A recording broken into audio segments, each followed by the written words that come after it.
No matter what I did or which situation I put myself in or what creative project I threw myself in, that feeling of being trapped and held hostage by the subconscious, anxious, depressed, riddled mind was always my reality, was always pressing me, was always backing me into a corner.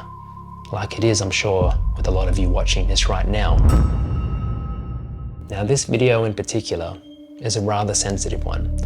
Now, I know I talk about some deep and unsettling topics on this channel, but this video really focuses on and harnesses the concept of which the human mind, as beautiful and magical and as limitless as it is, can and often does transform into an internal holding cell, a prison. That's what this video is about. The absolute exhaustion of overthinking everything. And not only overthinking, because thinking means conscious deliberation, conscious thought. When it comes to things like anxiety, depression, feeling something is off with everything you do, with every step you take, the feelings of being trapped within your own mind, the psychological bars of an internal, unsettling and unrelenting prison, that goes far beyond some bad thoughts, some dark, vile lullabies of which your mind can conjure. What I'm really talking about here is the ruinous nature of the subconscious mind. It is a dark and unforgiving theme park of which the rides, the patrons are all there without your consent. It is playing in the background of everything we do. It is inviting unfavorable, unsavory guests into the most intimate and far reaches of our mind. And I've personally experienced it. I've personally been aware of this demented theme park in my mind for most of my adult life. I'm at a point now where I have fortified and I have constructed a wall, so to speak. And I know the notion of a wall is frowned upon these days for certain reasons. But I have built a wall, and I have built a perimeter of which really has helped me get through and navigate life in my 30s and early 40s now. That being said, it still is a human mind. It is a vulnerable, penetrable instrument of thought, instrument of feeling and emotion and magic and creativity and the ability to dream and create wonderful, beautiful things. But it is unguarded for most of the time. And not only is it unguarded, but in today's day and age, when there is so much mind rot, brain rot, however you want to say it, when there is so much stimulation, so many factors of which can infiltrate your brain, infiltrate your mind like a disgusting maggot and chew through it unapologetically, is off the charts. Now, I know depression and anxiety and unsettled mind has probably plagued the earliest humans. But I think we can all agree that in this current state, where everything has become digitized, where human beings are doing and being and portraying characters that we've never seen before, the likelihood of the human mind, of the subconscious mind, to be absolutely rattled with depression, with anxiety, with other psychological conditions is at an all-time high. Let me circle back to the premise, to the concept of which I initiated this video with. The mind as a prison. Now, obviously, that's self-explanatory to a degree, but let me dive into it. When I was in the throes of my deepest, darkest depression, found myself, even when I was surrounded in a social setting, even when there was people I actually enjoyed being around and conversing with, I would find myself distant. There would be a cold lick on the back of my neck, constantly. Sunny days felt like cold, rainy evenings. There was a feeling of being unsettled, always.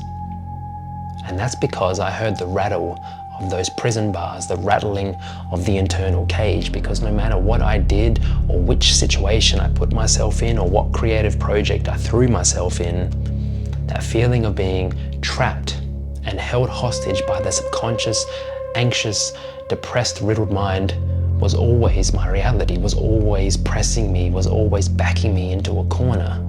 like it is, I'm sure, with a lot of you watching this right now.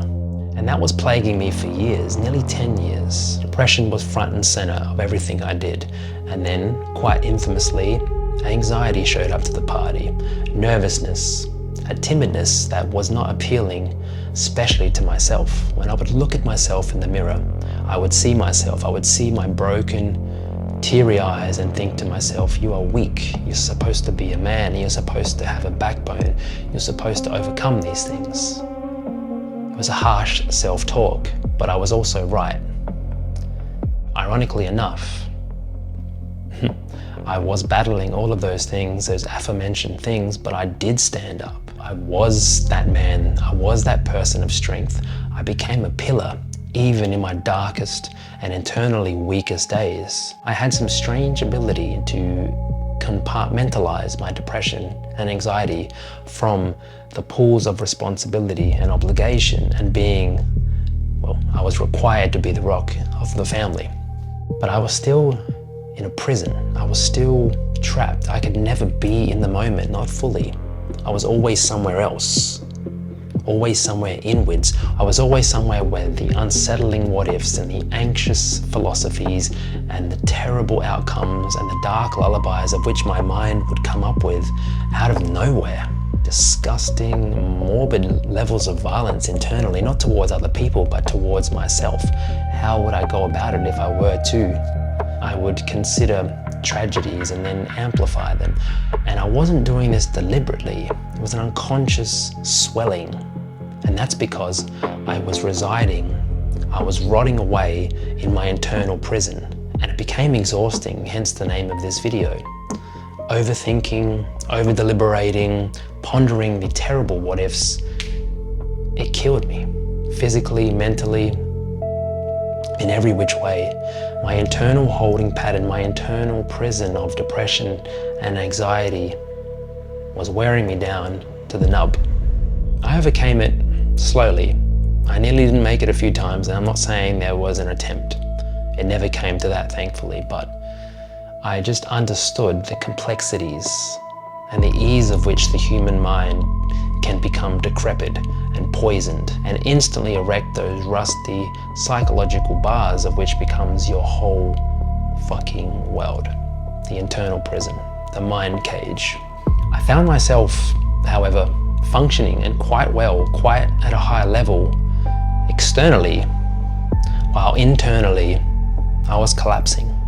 It was a strange sort of dichotomy where one part of me was thriving.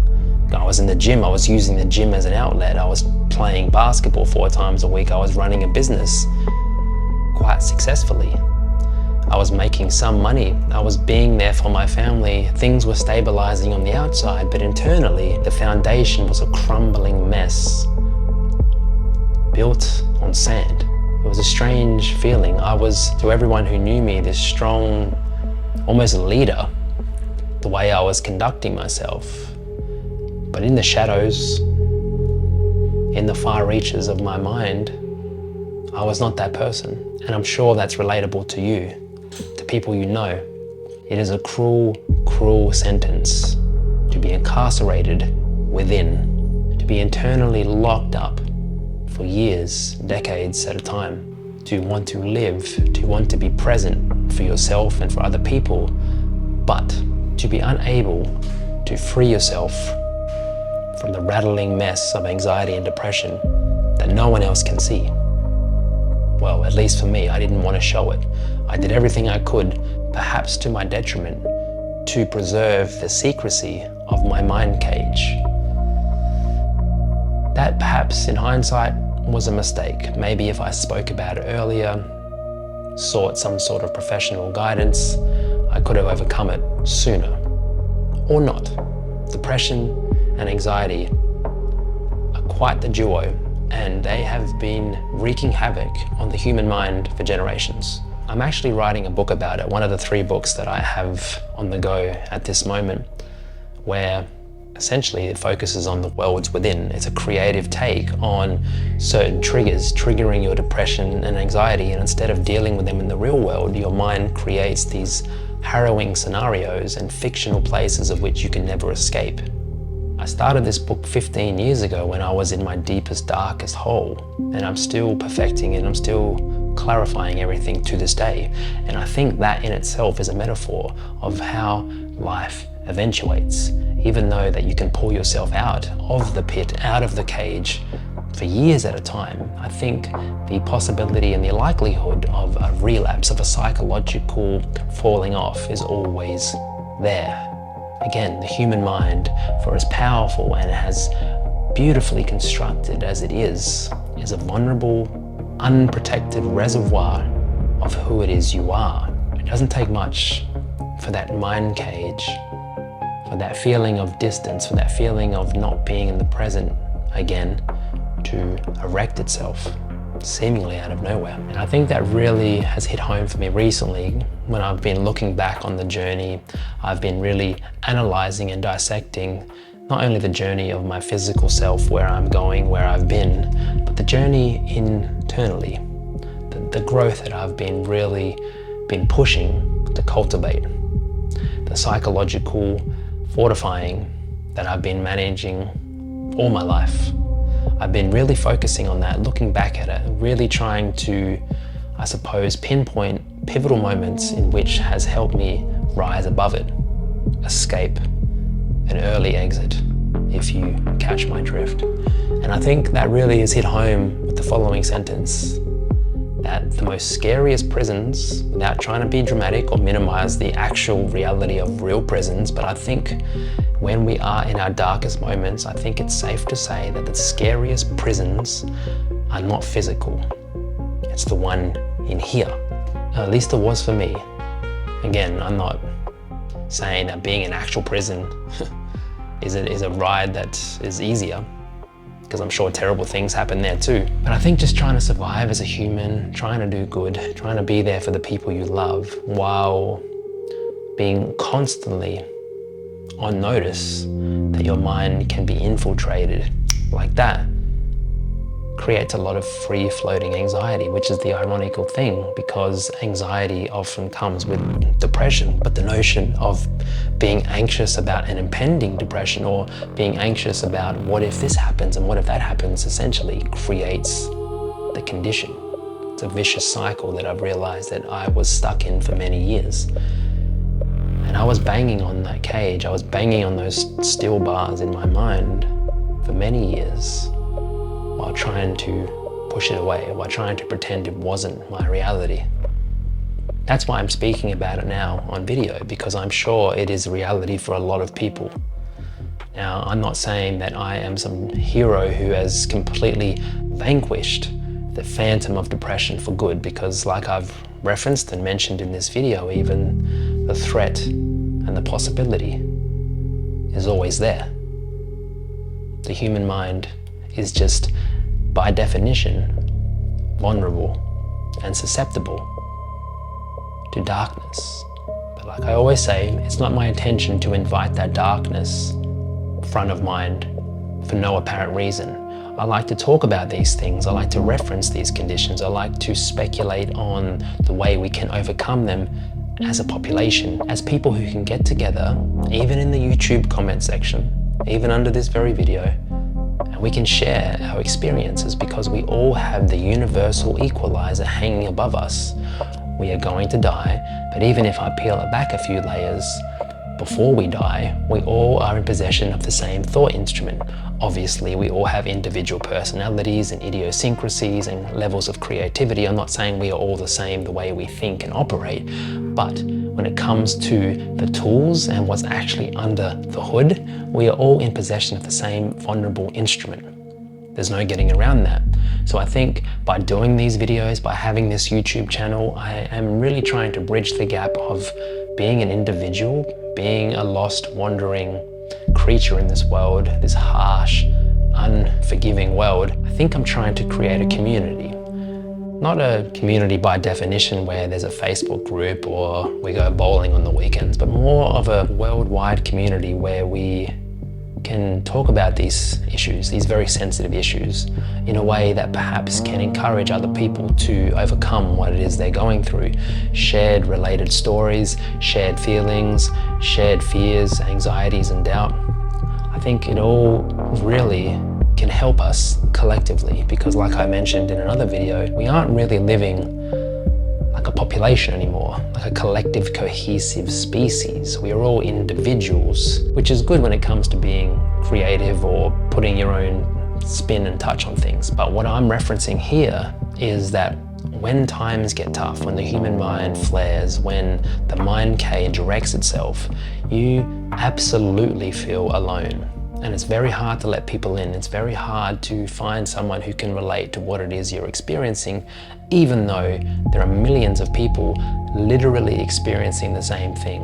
Now, I know it's a hard bridge to cross, because when I was in my deepest, darkest hole of depression, accompanied by the lick and the slap of anxiety every 5 seconds, I didn't want to hear from anyone.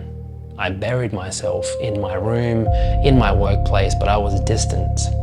I was not present for anybody. So me saying that I want to build a community and have conversations around this may be ambitious, but it may just help someone. So I think I'm going to leave it there. If this video has sparked something in you, has urged you to perhaps leave a comment and get the conversation going, I encourage you to do so.